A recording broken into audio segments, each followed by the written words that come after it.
నమస్తే, వీటీవీ ప్రైమ్కి స్వాగతం. వైఎస్ఆర్సీపీ విస్తృత స్థాయి సమావేశంలో చాలా కొన్ని ఆసక్తికరమైనటువంటి అంశాలు ఉన్నాయి.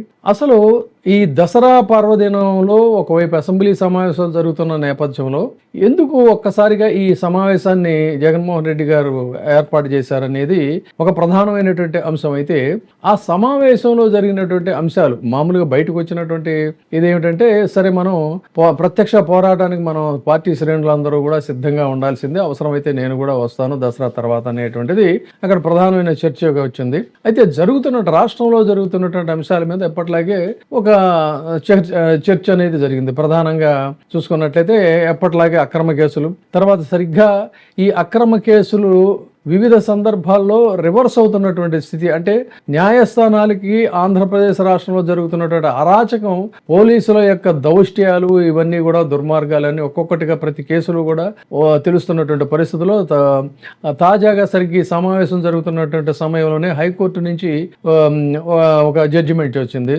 ఏది హెబియస్ కార్పస్ పిటిషన్లో ఈ చేసినటువంటి దీనికి అడ్డంగా పోలీసులు దొరికిపోయినటువంటి పరిస్థితి. దాని గురించి ఒక చర్చ వచ్చింది. సరే, అది మనం వేరే వీడియోలో మనం డిస్కస్ చేద్దాం. ఇది ఇలా ఉంటే ప్రధానంగా అంటే ఇప్పుడు బయటకు వచ్చినటువంటి వార్త, ప్రధానమైనటువంటి వార్త ఏమిటి అన్నట్లయితే, వైఎస్ఆర్సీపీ డిజిటల్ బుక్ అనేటువంటి దాన్ని ఇందులో లాంచ్ చేశారు. ఈ విషయాన్ని గత మీటింగ్లోనే ఆల్రెడీ ప్రకటించినటువంటి సంగతి కూడా మనకి ఈ సందర్భంగా గమనార్హం. సో డిజిటల్ బుక్ యొక్క ప్రవేశపెట్టడం అనేటువంటిది జరిగిన తర్వాత కార్యకర్తల కోసం ఏర్పాటు చేసినటువంటి ఈ బుక్ ని లాంచ్ చేసి ప్రతి కార్యకర్తకు నేను ఒకటే చెప్తా ఉన్నా, ఎవడెవడైతే మీకు అన్యాయం చేసాడో పర్వాలా, అన్యాయం చేయండి, చేయించుకుంటాం, టైం మీది, కానియండి, కొట్టండి అని చెప్పండి. వాడు ఎవడు ఏం చేస్తా ఉన్నాడో పేరు రాసుకోండి. రెడ్ బుక్ అని నేను చెప్పను, కానీ పేరైతే రాసుకోండి. మీరు ఏ బుక్లో రాసుకున్నా పర్వాలా. దాని తర్వాత మాత్రం అన్యాయం చేసినోనికి సినిమా మాత్రం మనం చూపిస్తామన్నా. ఆ మనిషి రిటైర్డ్ అయి ఉన్నా కూడా లాక్కొని వస్తాం. ఆ మనిషి దేశం ఇరిచిపెట్టిపోయినా లాక్కొని వస్తాం. ఎవరిని వదిలిపెట్టేది ఉండదు. చట్టం మీద దోషులుగా నిలబెడతాము.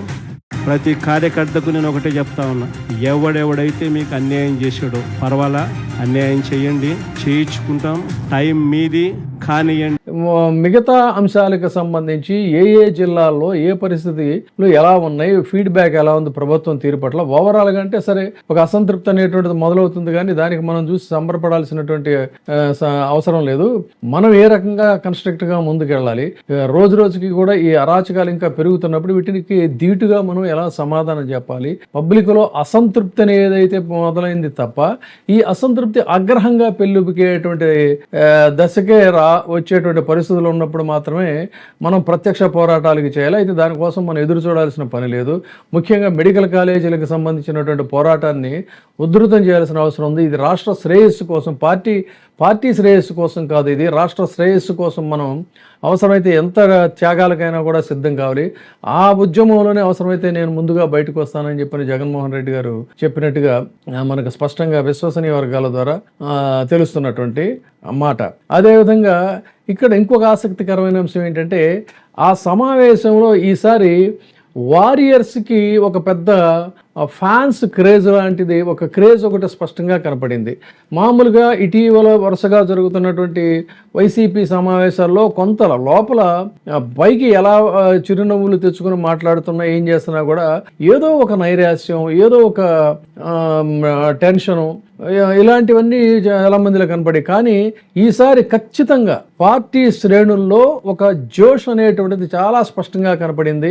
తర్వాత వారియర్స్ అట్రాక్షన్ అనేది ఇక్కడ సపరేట్గా కనపడింది. ఎవరు ఈ వారియర్స్ అంటే మనందరికీ కూడా తెలిసిందే.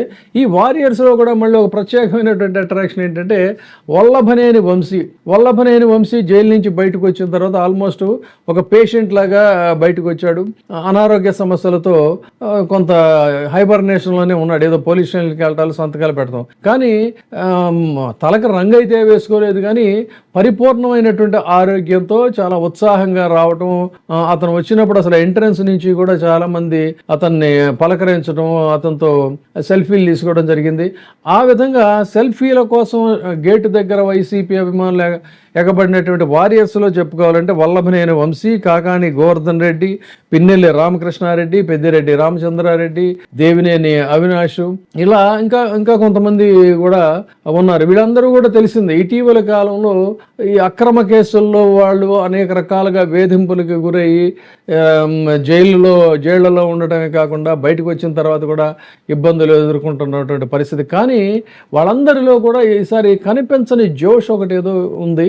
దాంతో ఏంటంటే చాలామంది తర్వాత ఇబ్బందులు పడినటువంటి వాళ్ళు కూడా పరస్పరం ఒకరినొకరు మాట్లాడుకుంటూ వెళ్ళాక జిల్లాల వారీ సమీక్ష ఆల్రెడీ జరిగింది. ఏ జిల్లాల్లో ఇప్పుడు సిచ్యుయేషన్ ఎలా ఉందనే దాని మీద కూడా చాలా ఒక అధ్యయనం ఆల్రెడీ అప్పటికే మీటింగ్కి ముందే ఒక అధ్యయనం జరిగి రిపోర్ట్స్ అన్ని కూడా ఆ పార్టీ అధినాయకుడి చేతిలో ఉండటం, వాటి గురించి కొంత ప్రస్తావించిన పరిస్థితి. ఇక మహిళల్లో కూడా సెంటర్ ఆఫ్ అట్రాక్షన్గా చూసుకోవాలన్నట్లయితే పిఠాపురం నుంచి వంగా గీత, అదేవిధంగా పల్నాడు నుంచి విడుదల రజని, తర్వాత రోజా గారి గురించి మాట్లాడుకోవాలంటే ఆమె ముందు అసలు మన విజయవాడలో కనకదుర్గమ్మ వారిని దర్శించుకొని తిరిగి మళ్ళీ జగనన్న అధికారంలోకి రావాలి, దసరా సందర్భంగా అమ్మవారిని మొక్కుకున్నానని చెప్పని ఆవిడ అక్కడ పూజలు చేసి అక్కడి నుంచి స్ట్రైట్గా వచ్చినటువంటి సందర్భం.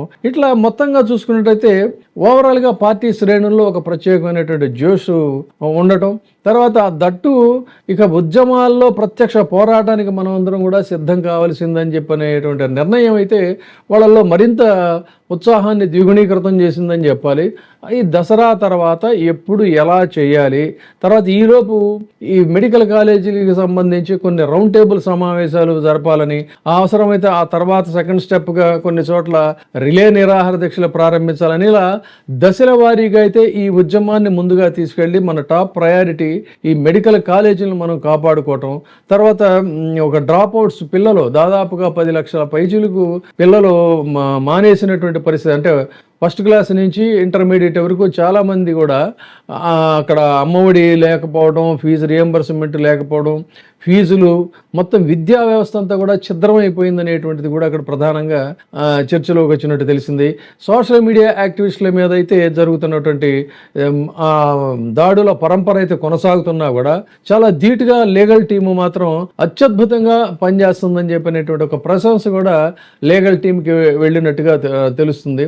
సో ఇన్ని రకాలైనటువంటివి ఉన్నాయి. సమగ్రంగా దీని మీద మళ్ళీ అవసరమైతే సమ్మరీగా ఇంకొక వీడియో అయితే చేద్దాం. ఈ ప్రధానమైనది ఏంటంటే వైసీపీ శ్రేణుల్లో ఒక నూతనోత్సాహం, ఒక సమరోత్సాహం, నూతనోత్సాహం అనే దానికంటే కూడా సమరానికి సిద్ధమవుతున్న నేపథ్యంలో ఒక సమరోత్సాహం అనేటువంటిది కనపడింది.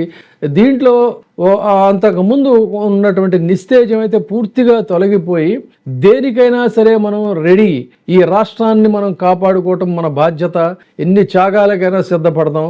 ఇప్పటికీ చాలా మంది మన వాళ్ళు జైలుకి వెళ్ళి వచ్చారు, ఎంతకంటే జరిగేదేముంది అనే దీంతో అయితే వాళ్ళలో ఒక స్పష్టమైనటువంటి ఆత్మవిశ్వాసం కనిపించింది. ఇది ఈ మీటింగ్ యొక్క ప్రత్యేకత ఏదైతే చెప్పాలి. Thank you. ఇప్పుడే సబ్స్క్రైబ్ చేయండి, లైక్ చేయండి, షేర్ చేయండి.